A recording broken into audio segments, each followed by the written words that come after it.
What's good, Toiletarians? It's your master, Toilet Terry here, coming to you tonight from Toilet Ark, in the crevices of Cleveland, Tennessee, with Operation Let's Kill This Town with Laughter. Good evening, I'm your host, John Terry, and tonight's topic is... drumroll please. 99% of blondes are not stupid at all, and I have full proof that that's true. How, you may ask? Well, my younger sister, for example, she's blonde, and guess what? She's not stupid. Heck, she's always been a straight-A student in school. My grandmother on my dad's side was a blonde, and my dad was a blonde too, when they were both younger. My dad's gone bald by now, and my grandmother by now has white hair because she's old. But technically, they still qualify as blondes. You see, she's not stupid either. And by she, I mean my grandmother. But I mean, yeah, she's old, so she may have brain farts once in a while. But seriously, that doesn't make her any less smart, or it doesn't make her dumb. Seriously though, I'm starting to get concerned about her. Ooh. Because these brain farts are getting much and much more consistent the older that she gets. I'm gonna give you all a quick example, okay? I remember one time I was looking into going to a college in South Carolina. It was a school called North Greenville University. I remember my grandmother calling me one time saying, "So, how was your visit to North Carolina University?" I correct her and say, actually, it's called North Greenville, and it's in South Carolina, not North. And she's like, "Oh, okay. How you like it?" A few days later, I get another call from her, and she asks again, "So what do you think of that North Carolina school?" I correct her again. It's called North Greenville University. And I'm not trying to be rude or nothing, BB, but you asked me this last time you called me, and I answered you. Do you not remember that? So yeah, then, after I correct her again, I get the same response. "Oh, okay." And then later, I get another call from her saying, "So do you think that school in North Carolina is where you'll be going?" And at this point, I'm just like, okay, if correcting her doesn't change this, it's just no use. I'm just going to have to let things slide with her from now on. Man, I got to let things slide with her all the time, though. I mean, even when it gets to a point where I'm like, oh, come on. I just need to let it slide. Heck, it's even at a point where she talks to herself and is like, "Oh, come on, B." In that fake half-country accent, half-black voice thing she does all the flipping time. Anywho. But yeah, I'm going to give you all another example of her brain farts. Let's say, I'm coming home from college to visit on a Wednesday, right? She always gets everything a day early for some reason. I'll be packing my things on Tuesday, and I'll get a text from her saying, "Did you get home safe?" A part of me sometimes wonders if she's also crazy, too. I mean, she's not dumb, but she may be crazy. And I'm gonna tell you why. Half the time, she'll randomly bring up a topic, and nobody but her knows what she is talking about. Heck, I don't even think she knows what she's talking about. She reminds me of Grandma Georgina from Willy Wonka.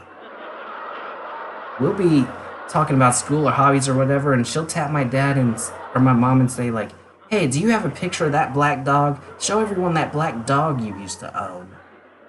We'll all have no clue what she's saying. We'll be like, "What black dog? What are you talking about?" She'll be like, "Oh, you know, the big black dog, the one you used to own." She's not the only one in our family, though, who thinks that way. Nope.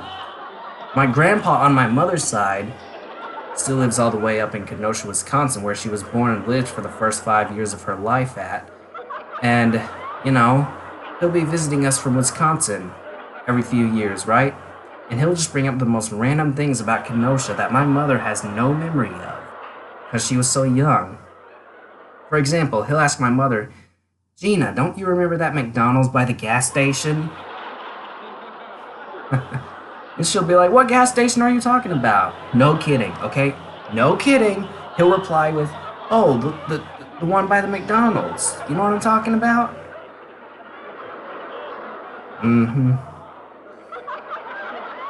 Now he wasn't a blonde as a young man, so he got no excuse for that. No offense, blondes, but I mean, not that all blondes are dumb or anything, because the topic for tonight is not all blondes are dumb. Heck, it's 99% are not dumb. But I'm just saying. Okay, okay. Mm-hmm. Man, he is sure no blonde, but I will say he is somewhere on the spectrum, just undiagnosed. We don't really talk about it much, but we just know something is off. And the reason my parents know that is because I've got Asperger's syndrome. And so they know how to tell when something is off. Okay? Because of their experience with me. Man, I can't but think about I can't help but to think about how often my grandmother and my grandpa both repeat themselves. He's worse, but still, my grandmother lives closer to us, so we have to put up with more of it from her, more than we do from him on more of a regular basis. I mean, yeah, he'll call once in a while, but he only visits every few years. Don't get me wrong, though, we enjoy visits from him, and we enjoy time with our grandmother.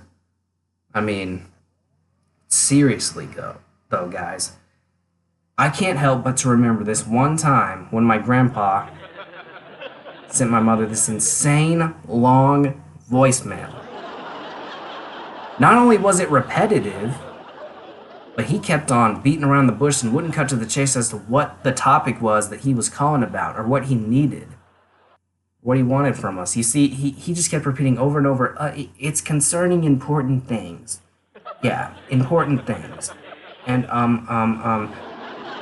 I'm gonna do a walkthrough of it right now just for you guys. Don't make me laugh. This one's for you, Grandpa. Y'all ready? Here it goes. Here's how the voicemail started. Not played out. Hey, Gina, this is your dad. Mm-hmm. It's 5, okay, this is my time, and your time... Okay, it's 5:34, yeah, Sunday night. My time. That's what time it is. And I really need to talk to you in the next 3 days, or the next 4 days. I mean, I need to talk to you just as soon as possible. And I don't know how long I'll be here. I mean, maybe an hour or more. I mean, you know. We got a snowstorm of about 10 inches. We're expecting at least maybe 12. So I'm not going anywhere for at least an hour. And yeah, I need to talk to you in the next 3 days or the next 4 days, and it's concerning important things. Mm-hmm. Important things. Anywho, important things regarding the State Farm life insurance and about the pension. And I also have a follow-up with the Kenosha Funeral Home, too. So, my number, you know my number, so you need to call me. And I still pay for it, but we need to talk about all this. So, you have the number. So you need to call me. And I've been sleeping like... Last night I got about 5 hours, and we had a snowstorm of about 10 inches. We're expecting at least maybe 12. All right, so yeah, you need to call me, and it's concerning and important things about the pension. And I also have a follow-up with the Kenosha Funeral Home, too.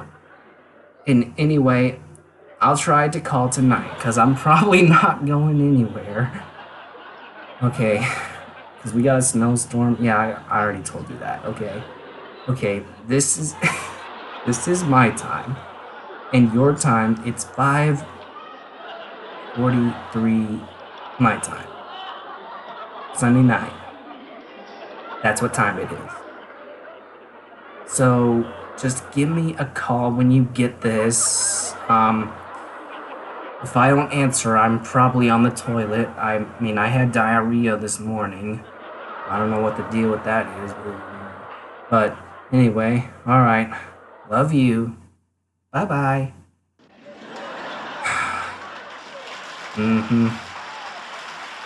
Man, that's the number one thing my grandmother and grandpa struggle with the most, and they have in common.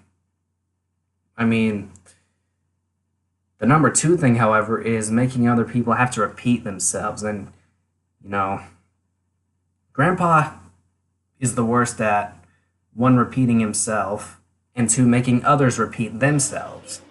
I mean, BB does it too, but grandpa is worse. But like I said, we have to put up with it more from her because she lives more near us. So, yeah, I just repeated myself too, so I don't got nothing to complain about. So, I mean, you could be talking to either of them, and before you even finish your sentence, they'll be like, huh? I mean, that's how Grandpa would sound. BB would be like, huh?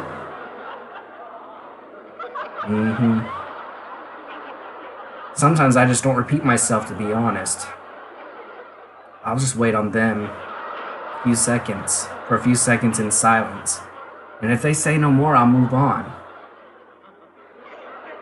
I'll either hear nothing in return, or BB will be like, do what? Yeah, good times, good times. Anyway, I'm John Terry. I will see you on Tuesday for the next episode. Tune in at 9/8 Central in the PM. It's going to be lit. Mark your calendars. You don't want to miss it. All right, folks, keep it real out there. Peace out. Toilet is out the Ark.